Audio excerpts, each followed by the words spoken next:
1.20 1.20 1.20 मी trim करतोय आणि इथं आल्याच्या नंतर इथं छोटी वॉल आणि खाली अशी मोठी वॉल दिसेल. सेम तुम्हाला नोट्स मध्ये जायचं आहे आणि इथून खाली ऑफसेट दिली आहे 2.30. ओके, आणि इथं 1.40 आणि इथं वेगळी दिलेली आहे. कशी दिलेली आहे तेच पाहूया आपण. नोट्स मध्ये गेल्याच्या नंतर इथं ऑफसेट घ्यायचा आहे आपल्याला आणि साईज काढायची आहे 2.30 ची आणि ही सेम साईज तुम्ही इथं अप्लाय करायची आहे. ओके, 2.30. ओके, दिसत असेल तुम्हाला. आणि यामध्ये बाहेर ऑफसेट द्यायचं आहे 0.115 आणि ऑफसेट दिल्याच्या नंतर इथं डायमेन्शन चेक करायचं. पहा, हा मी कुठला डायमेन्शन, लिनियर डायमेन्शन घेतलाय आणि इथं डायमेन्शन चेक केला तर 1 मीटर पेक्षा जास्त आहे थोडस, तर एकदम परफेक्ट आलेला आहे पहा. आणि ही जी एक्सटेंड करायचे आहेत ह्या दोन वॉल, कीबोर्डवर EX स्पेस दाबायचा आहे. लास्टची लाईन पहा, लास्टची लाईन सिलेक्ट करायची आहे आणि कीबोर्डवर EX स्पेस दाबायचा आहे किंवा तुम्ही डायरेक्टली इथं जाऊ शकता एक्सटेंड आणि इथं एक्सटेंड करू शकता. पहा, इथं आलं एक्सटेंड. ओके, आणि हे एक्स्ट्राचा आपल्याला ट्रिम करायचं आहे इथं आणि हा मधला सुद्धा ट्रिम करायचा आहे आणि इथं सुद्धा ट्रिम करून घ्यायचं आहे. सेम असं तुम्हाला बनवायचं आहे. एवढं झाल्याच्या नंतर इथली साईज मधली पाहायची आपल्या नोट्स मध्ये, जी की दिलेली आहे 1.40. तर इथं ऑफसेट द्यायचं आहे 1.40 आणि इथं साईज द्यायची आहे ऑफसेट वॉलची 0.115. इथं डायमेन्शन चेक करायचं आहे आपल्याला. इथून इथपर्यंत पहा किती आहे 1.40, जे की अगदी बरोबर आलेलं आहे. आणि मधला एरिया ट्रिम करून घ्यायचा आहे तुम्हाला आणि इथून उलटी ऑफसेट द्यायची आहे. पहा, उलटी ऑफसेट देण्यासाठी का, कारण की इथं डक्ट घेतोय त्यामुळे आपण इथं उलटा ऑफसेट देतोय, जे की आहे 1.70. ऑफसेट देतोय 1.70, म्हणजेच एवढी साईज आपण मध्ये ठेवतोय.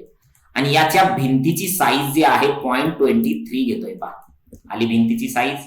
ही लाईन जी आहे ही मी ट्रिम करतोय आणि इथं जे आहे इथं ट्रिम करतोय. पहा, बाकीच्या सगळ्या गोष्टी इथं आणि फक्त हीच वॉल ठेवली आणि परत ऑफसेटवर जाऊन इथं 0.23च्या बाहेर आउटर वॉल याची सुद्धा घेतोय आणि याची सुद्धा घेतोय. पहा, इथं ऑल फिलेट करून घेतोय. पहा, इथं वॉल, सगळ्या वॉल आणि इथं एक्सटेंड करतोय. पहा, याला कशात जातोय, एक्सटेंडला EX स्पेस दाबलाय तर इथं एक्सटेंड होतोय. आणि याला आपल्याला काय करायचं आहे, असा क्रॉस बनवायचा आहे, म्हणजेच हा डक्ट आहे असं आपल्याला दाखवायचं आहे. जमेल एवढं. तर इथं मी 115 ची ऑफसेट न घेता वॉलची आपण 0.23 ची वॉल घेतली. Because of that all external wall will be 0.23. हा रूल इथं आपण वापरलेला आहे. ठीक आहे, बाकी जे तुम्हाला दिसेल ते ट्रिम करून घ्या तुम्ही. ओके, तर ह्या टाईपचा आपण इथं प्लॅन बनवलेला आहे. याला सुद्धा टेक्स्ट द्यायची असेल तर तुम्ही टेक्स्ट द्यायची आहे, जसे की कीबोर्डवर जातोय आणि इथं टेक्स्ट घेतोय. पहा, ओके, आणि याला नाव द्यायचंय तुम्हाला काय, बाथ, WC आणि बाथ. इथं मी बाथ घेतोय. ओके, आणि याची साईज 1.20x आणि इथं काय आहे त्याची दुसरी साईज पाहूया नोट्स मध्ये 2.30 आणि सिलेक्ट करून याला सेंटर मध्ये घेतोय. पहा, कंट्रोल A करून सिलेक्ट केलाय, सेंटर मध्ये घेतलाय आणि 0.10 घेतोय. पहा, ठीक आहे.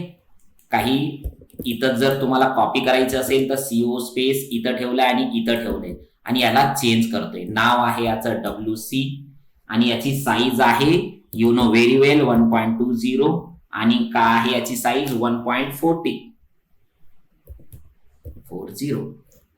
थोडी साईज मोठी करतोय इथं आणि मध्ये एक्स तर दिलाच नाहीये आपण, हा एक्स दिलाय आता. ओके, सेम इथं सुद्धा घेतोय आपण बाथ 1.20 आणि 1.70 ही याची साईज दिलेली आहे. मेक शुअर तुम्ही प्रिंट केलेल्या नोट्स मध्ये ह्या कन्फर्म करून घ्या. आणि ही झाली तुमची बाथ आणि WC च्या साइजेस. ओके, चला एवढं पहिले करून पहा.